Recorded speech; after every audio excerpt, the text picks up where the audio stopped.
شايفين الفطاير الحلوة دي؟ الفطاير دي عملناها بأقل تكلفة، من غير زبدة، من غير بيض، من غير حليب. حاجة كده اقتصادية وحلوة جدا للمدرسة، وكمان عاملينها نباتي. تعال اقول لكم احنا عملناها ازاي. عشاق الشوكولاتة يجمعوا، النهاردة هعمل لكم قرص بالشوكولاتة خطيرة جدا وكمان اقتصادية، يعني من غير زبدة، من غير حليب، من غير بيض. هنعملها بطريقة حلوة جدا وسهلة جدا. تعال اقول لكم الطريقة ازاي. في البداية المكونات كلها انا هكتبها تحت في صندوق الوصف، وبرده هقولها لكم دلوقتي. معانا 3 كوبايات دقيق، معانا معلقة كبيرة خميرة، معانا 4 معالق كبار سكر، معانا 3 معالق كبار كاكاو خام، معانا ربع كوباية زيت، معلقة كبيرة بيكنج باودر، رشة ملح طبعا، ومعلقة خل كبيرة، ومعانا 250 ملي مية. في البداية خالص هنجيب بقى ال 250 ملي، ولازم تكون دافية، وانا بحبها سخنة شوية عن الطبيعي لان انا لسه هقلب فيها السكر فهتبرد معايا. فانا معايا هنا 250 ملي يعني كوباية. ولو انتوا حابين تستخدموا لبن جوز هند، لبن صويا، بس انا هستخدم مية، فهحط كوباية المية وهحط عليها 4 معالق كبار سكر و3 معالق كبار كاكاو، وهنحط معلقة الخل، ونجيب بقى المضرب الحلو بتاعنا ونضربه كويس جدا. مش عايزه اقول لكم القرص دي سهله قد ايه. وطبعا الناس اللي بتحب الشوكولاته تجمع، لان صراحه شكلها وطعمها بيبقى خطير جدا. بصوا الفكره كلها ان انا بقلب كويس جدا المواد السائله. وبعد ما قلبنا دلوقتي بقى هنحط كيس الخميره الفوريه. وطبعا لو انتم مش واثقين في الخميره بتاعتكم فبناخد ربع كوبايه ميه من الميه الدافيه بتاعتنا مع معلقه سكر ونسيبها لغايه لما تتخمر. لكن انا الخميره بتاعتي انا متعوده عليها، فانا هشتغل على طول. بصوا خلاص بالنسبه لي كده تمام جدا. بعد ما قلبنا كل المكونات دي كويس، دلوقتي بقى هنجيب ال3 كوبايات دقيق وهنحطهم بالشكل ده، وهنحط البيكنج باودر ورشه الملح الحلوه، يعني حوالي ربع معلقه صغيره ملح. وهنبدا نقلب كويس جدا. اللي انا عايزه اقوله لكم ان العجينه بتاعتي بتبقى طبيعتها طريه، يعني مش عجينه قاسيه. هنديها الاول تقليبه كده حلوه بالشكل ده. وطبعا لو حسيتوا ان الكاكاو بتاعكم خفيف ممكن تحطوا معلقه كاكاو تاني، بس انا في الغالب مش هحتاج. هبدا بقى الم العجينه بايديا كويس. وممكن على فكره نعجنها في عجان مفيش مشكله، بس انا بالنسبه لي هعجنها على ايدي ونعجنها كويس جدا. وبعد ما لمينا العجينه هنجيب بقى ربع كوبايه زيت وهنحطها بالشكل ده، وهنبدا نعجن فيها مش اقل من 6 ل 7 دقايق.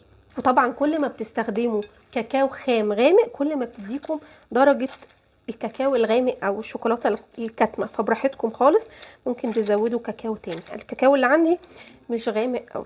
انا بالنسبه لي الدرجه دي كويسه جدا، لان انا لسه هحشيها شوكولاته، ولسه كمان هحط لها صوص شوكولاته من فوق، فلسه هتتدلع يعني.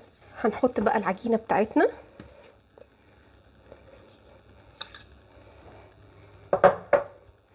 اهي، وهنبدا نعجنها كويس جدا مش اقل من 5 ل 7 دقايق. لازم تتعجن كويس جدا.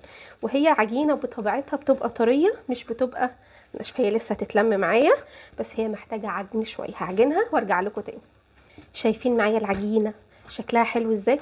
ده شكلها بعد ما عجناها حوالي يعني 7 ل 8 دقايق. انا عجنتها كويس جدا. بصوا معايا، شايفين على فكره العجينه طريه بس مش بتلزق في ايدي. شايفين طريه جدا. دلوقتي بقى هنجيب البوله بتاعتنا وهنحط فيها معلقه زيت كده. نبدا بقى نحط فيها ندهن العجينه وندهن الطبق طبعا. ودلوقتي بقى نغطيها بستريتش. بصوا معايا بقى، دلوقتي هنغطيها بقى بستريتش راب ونحطها في مكان دافي لغايه لما حجمها يتضاعف. يعني هتاخد معانا من ساعه الا ربع لساعه، طبعا على حسب الجو. دلوقتي الجو يعني مش ساقع قوي، فهي هتاخد معانا حوالي ساعه بالكتير. هتلاقي حجمها اتضاعف وبعد كده نبدا نشكلها. وده شكل العجينه بتاعتنا بعد ما خمرت. شايفين الحلويات حجمها تضاعف. هي خدت معايا حوالي ساعه ونص، وصراحه ما كنتش فاضيه اعملها فسيبتها شويه. فشايفين حجمها ازاي؟ بصوا يعني عجينه رهيبه. نركن دي بقى على جنب. شايفين العجينه؟ يعني مش عايزه اقول لكم حلوه قد ايه. هبدا بقى اقطعها معاكم لحوالي 12 كوره، 12 اكتر على حسب بقى. بصوا مش عايزه اقول لكم هي طريه قد ايه.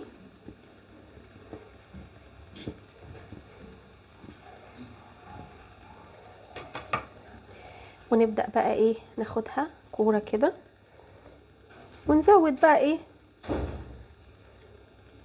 هكورهم كده ونحاول نخليهم ايه، كور متساويه. بصوا الحلويات،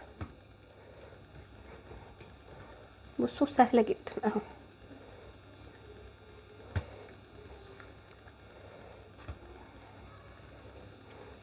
ولو عايزين توزنوهم مفيش مشكله، بس انا شايفه الموضوع مش مستاهل، يعني احنا بنعمل حاجه لاولادنا، فلو واحده ازيد شويه مش هتفرق.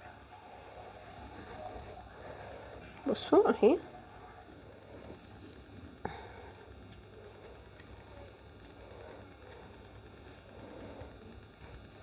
بصوا يعني ما بتلزقش معانا، ومش محتاجه زيت ومش محتاجه دقيق. بصوا بتتفرد معانا وبتتكور بسهوله جدا. بصوا معايا عملوا 12 كوره، انا كده خلاص خلصتهم كلهم، عملوا معايا 12 كوره. هجيب بايركس او صينيه او اي حاجه وانا دهنها زيت كويس، وانا هحشيها شوكليت شيبس. ولو ما عندكمش شوكليت شيبس مفيش مشكله، شوكولاته خام ونبشرها وبرده نستخدمها في الحشو، او ممكن نوتيلا نباتي. وهبدا افردها. بصوا احنا ولا هنحتاج دقيق ولا هنحتاج اي حاجه. بصوا هنفردها بس ايه، فرده بسيطه كده. شايفين؟ سهله جدا، ما خدتش معانا اي حاجه. فرده بسيطه. وبعد كده هنجيب شوكولاته الشيبس بتاعنا او الشوكولاته بتاعتنا، وهنروح حاطينها اهو بالشكل ده. وانا حابه تكون مليانه شوكولاته، وهنقفلها بقى ايه، قفله كويسه كده. المهم لازم تكون مقفوله كويس اهو. بصوا بنقفلها كويس جدا، ونروح ايه، محركينها كده. بصوا يعني ما فيهاش افتكاسات كتير ولا طريقه لف خزعبليه اهي. وهنروح حاطينها في الصينيه بالشكل ده اهو. وطبعا كل ما بنسيبها تستريح كل ما بتتفرد معانا بسهوله.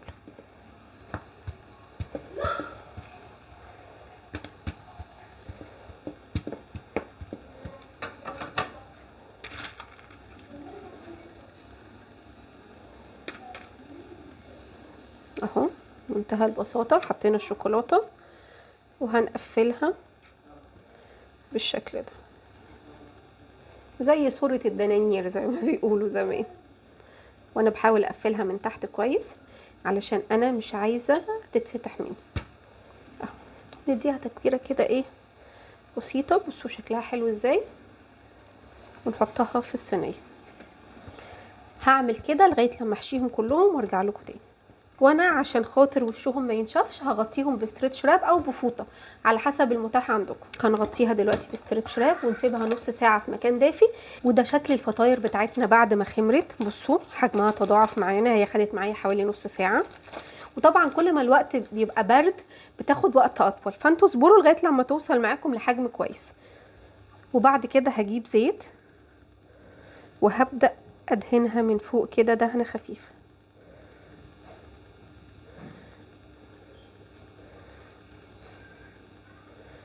بصوا بس طبعا بالراحه، بندهن بالراحه خالص عشان خاطر ايه، هي دلوقتي خمرت فانا مش عايزه حجمها يقل.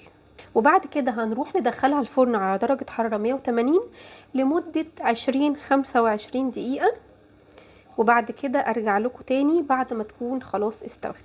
بصوا ده شكلها بعد ما خرجت من الفرن. بصوا شكلها حلو قوي.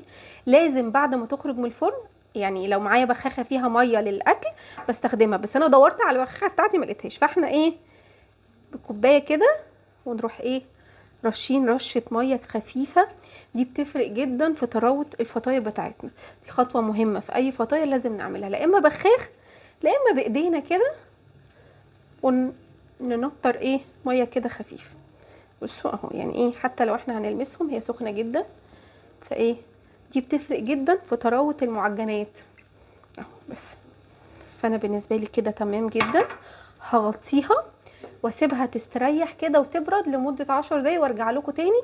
بصوا ده شكلها بعد ما برد، بصوا شكلها خطير، بصوا عاملة ازاي، حلوة قوي. ومش عايزة اقول لكم طرية قد ايه. هفتح معاكم واحدة، بصوا عشاق الشوكولاتة يجمعوا. شايفين الحلويات وهشة جدا من جوه، مش عايزة اقول لكم ريحتها خطيرة وطعمها احلى. بصوا بقى، انا حابة ازينها شوية، فانا جبت شوية شوكولاتة وحطيت لهم يعني نقطتين مية صغيرين مع نقطتين زيت وسيحتهم في الميكرويف. ودلوقتي بقى ايه، حطيتهم في كيس لبن عادي. لو انتوا عندكم اي ازازة للصوص ممكن تستخدموها. بصوا، ونبدأ بقى ايه، نعمل خطوط كده. شايفين الحلويات؟ يعني لازم لما نيجي نعمل حاجة ندلعها، ما ينفعش نعملها كده. شايفين الحلويات؟ حلوة جدا. وطبعا لو عجبكم فيديو النهاردة ما تنسوش تشتركوا معايا في القناة. اشوفكم على الف خير، مع السلامة.